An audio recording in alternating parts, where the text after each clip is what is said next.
Hello, it's Tuesday and it's time for the Tickler. And my imagination has been tickled and inspired, and I'm working on things that I heard and spoke about last night.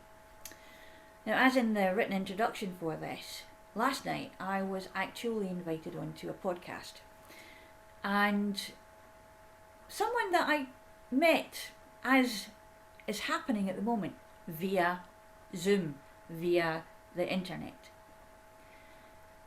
And she knew I was a storyteller, and she has this podcast and she has topics, kind of like we do every day with this. Her topic was storytelling, and of course, she said, "Leslie, I thought of you immediately.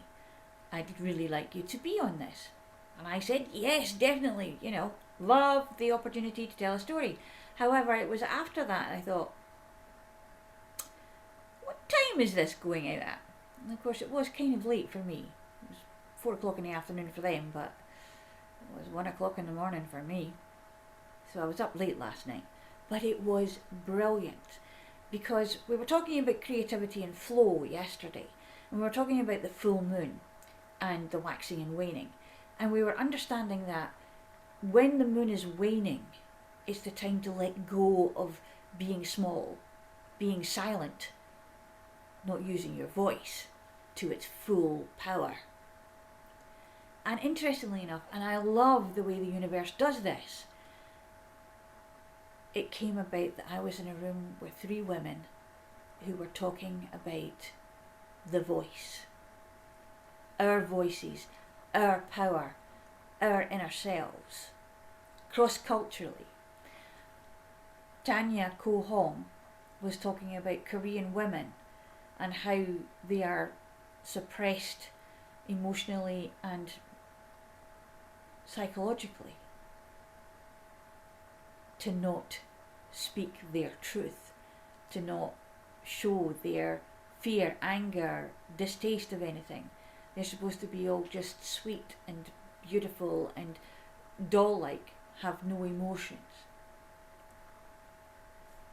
And particularly when she was talking about the senior elders of her society and how they would tell her about how different it is now in some ways, particularly when Tanya finds that, and she's a poetess, finds that when she's writing poetry, when she recites it in English, it has the bam and the pow and the anger and the passion in it.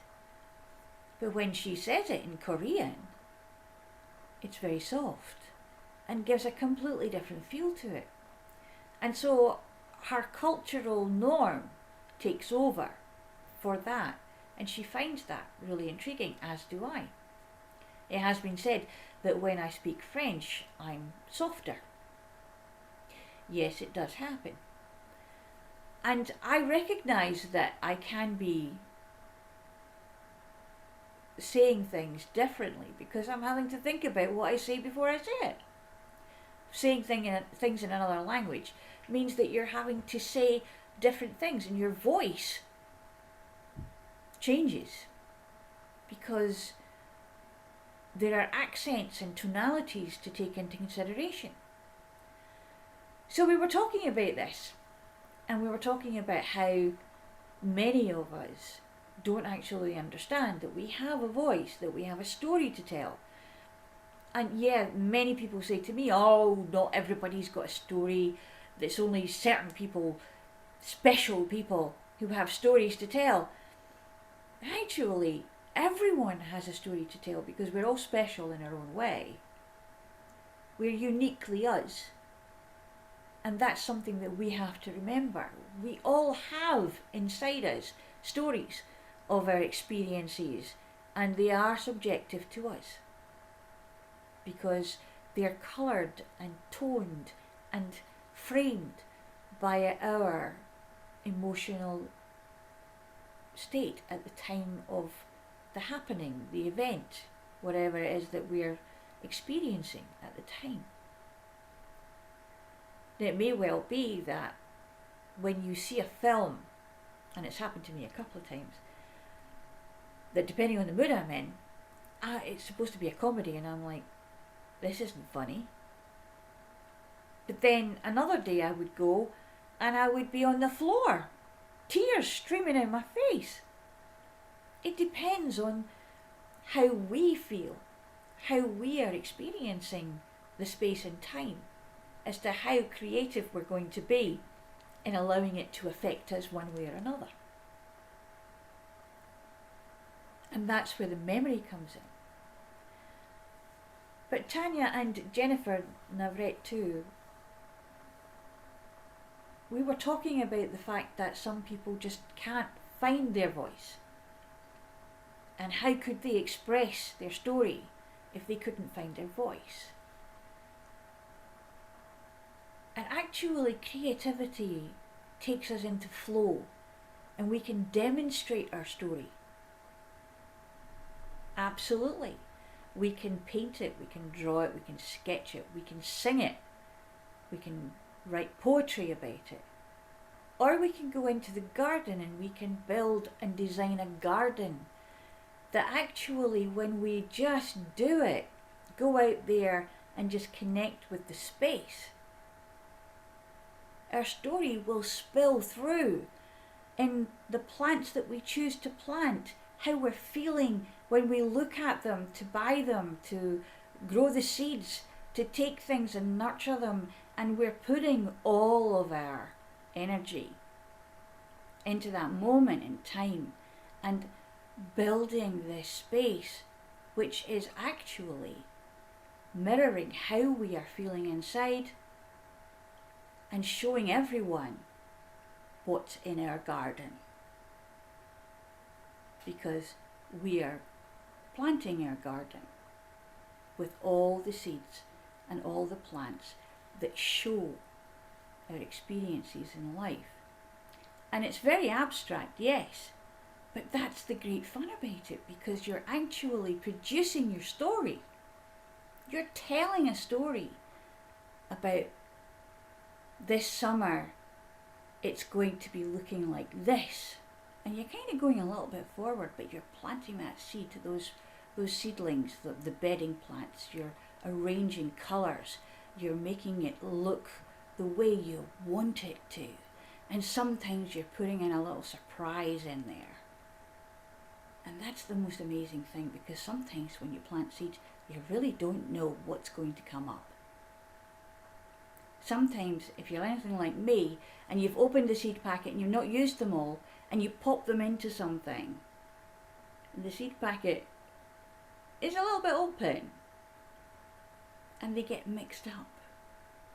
That can be so interesting, and that's part of my story. My story is that I can be scatty. I can go off on tangents. I will go into a little wild area, a little corner of wild meadow in my story, and that's what will be shown in my garden. I honestly do have little pots of wild meadow flowers, because that's my scattiness. Perhaps that's my ability to accept the chaos of life, and I know that in that chaos there is order. And yes, those plants will self-seed, and then next year, or this year even, I will be walking around the garden and suddenly there will be, how did you get there? Wow, you found a space. You're telling your own story. You're continuing the theme of the story. But also, because you're planting yourself in a new space, you're starting a new thread. You're starting a new place, a new chapter of yourself. So creativity and flow, using your voice, this is the most powerful instrument.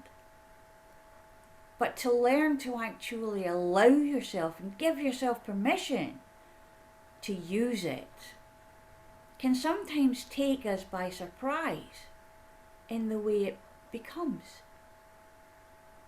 Someone after you've planted your garden and you're looking at it and you're very pleased with it, and you understand that it's your representation of who you are, because everything we do is a representation of who we are, really. Can sometimes be hard to find, and sometimes it's BAM! Right there in your face. But it's a representation of you because it's come from you. It's your energy. And that's a unique, resonant chord pinging into the universe. And it may well be that the only time you use this to explain and start to give your story is when someone else looks at your garden and says, wow, that's really pretty. That's nice. What is that flower? What is that plant? What is that shrub? Where did you get it? Now, if you're anything like me, I've got peonies in the garden. And today, I bought carnations. I've been looking for them for years, haven't been able to find them, and suddenly, there they are. My mother was particularly fond of carnations, and I learned to love them. And I still have them in the house when I can get them. And now I have them in my garden. And this is the story of my relationship with my mother and the things that she inspired and influenced in me. The peony roses, the carnations. I never really bothered about roses for a long, long time, but a couple of years ago I looked at one and I just thought of my father. My father loved his roses. I now have roses. And I look at them, and when I look at them, I think of him. He's part of my story. And if someone were to ask me, that is what I would tell them. And it brings a conversation, and it allows things to come up from the very root. And just naturally, organically come through, and the story will start to come out. And once you actually find yourself and hear yourself telling a story, then you start to understand why you've got the story and why you're in the reality that you're in now. And then the magic happens. Because then you can understand that, I can uproot that part and put it over there so that it will grow there, and I know that that's in the past, that's my memory garden. But now I want to put something else in because I want to make memories. I want to make new memories. And that's when your creativity flows and you're along for the ride. So have a good time in your gardens, wherever they might be, because it could be a mind map, it could be a drawing, it could be a song, it could be a rhyme, it could be making a dress, sewing something, embroidering something. Anything that you do, even knitting a jumper. You're putting energy into it. Part of that energy is your voice. You're allowing it to happen when you're cooking a meal, even baking something. The energy you put into it will make it taste different. The more love you put in, the sweeter it will be.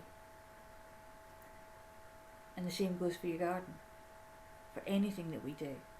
If you do it with passion, you'll find your voice.